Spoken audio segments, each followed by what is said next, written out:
आणि आज 31 ऑगस्ट रोजी 1 ऑगस्ट पासून 24 ऑगस्ट पर्यंत या योजनेअंतर्गत अर्ज केले की जे काही 50,000 फॉर्म रिजेक्ट झालेले आहेत यांना सुद्धा, त्याचबरोबर माझ्या अंगणवाडी सेविका, माझ्या मदतनीस जे इन्सेंटिव्ह आपण या योजनेअंतर्गत देत आहोत,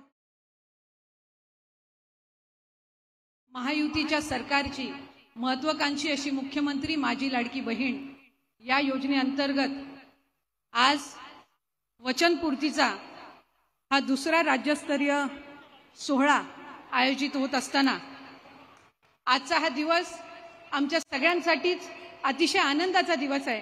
कारण 17 ऑगस्टला राज्याचे सन्मान्य मुख्यमंत्री आणि दोन्ही उपमुख्यमंत्र्यांच्या मार्गदर्शनाखाली राज्यस्तरीय वितरणाचा पहिला वचनपूर्ती सोहळा आपण आयोजित केला आणि त्या वचनपूर्ती सोहळ्यामध्ये 1,07,00,000 पेक्षा अधिक महिलांना आपण 3,000 इतका जो लाभ आहे तो जुलै आणि ऑगस्ट महिन्याचा वितरित करण्यात आला। आणि आज 31 ऑगस्ट रोजी 1 ऑगस्ट पासून 24 ऑगस्ट पर्यंत ज्या माझ्या माता भगिनींनी या योजनेअंतर्गत अर्ज केले त्या पात्र अर्जांचे जवळपास 52 लाख भगिनींना आजच्या या सोहळ्याच्या निमित्ताने आपण 3,000 इतकी जो त्यांचा सन्मान निधी आहे हा वितरित करत आहोत। आणि खऱ्या अर्थानं 1,60,00,000 पेक्षा अधिक लाभ देणारी ही पहिली योजना देशातली ठरलेली आहे। याचा निश्चितपणाने आम्हाला सगळ्यांनाच अभिमान आहे। खऱ्या अर्थानं पुढच्या कालावधीमध्ये सुद्धा आणखीन 1 कोटीचं उद्दिष्ट हे आपण त्या निमित्ताने ठेवलेलं आहे आणि सप्टेंबर महिन्यातले अर्ज सुद्धा आम्हाला प्राप्त व्हायला सुरुवात झालेली आहे। आणि जे उद्दिष्ट आपण महायुतीच्या सरकारने ठेवलेलं आहे की आपल्याला 2.5 कोटी महिलांना सक्षम करायचंय, तो 2.5 कोटीचा टप्पा हा लवकरात लवकरच आपल्या मार्फत त्या ठिकाणी पार केला जाणार आहे। याचा एक विशेष आनंद त्या निमित्ताने आहे।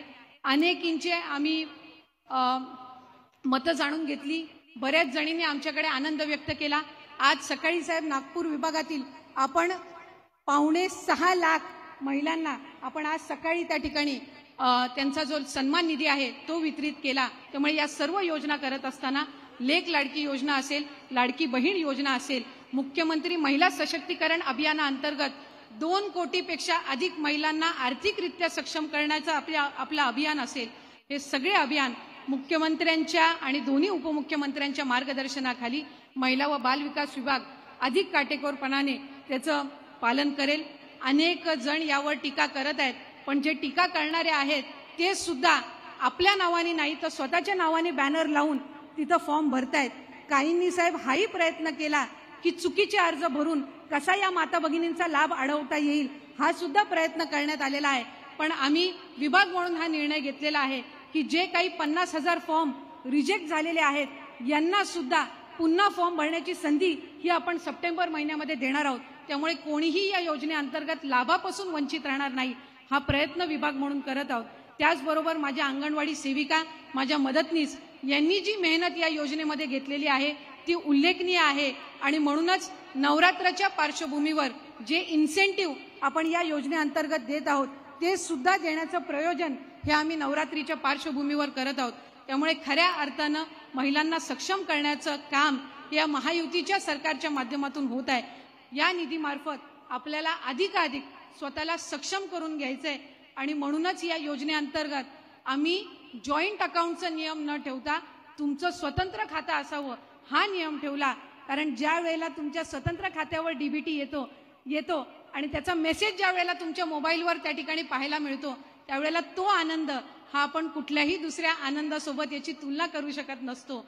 म्हणूनच हा आनंद देणाऱ्या आपल्या तिन्ही लाडक्या भावांना आपण पुन्हा एकदा शुभेच्छा त्यानिमित्ताने देऊया।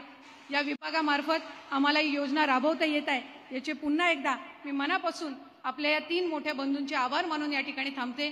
धन्यवाद। जय हिंद, जय महाराष्ट्र।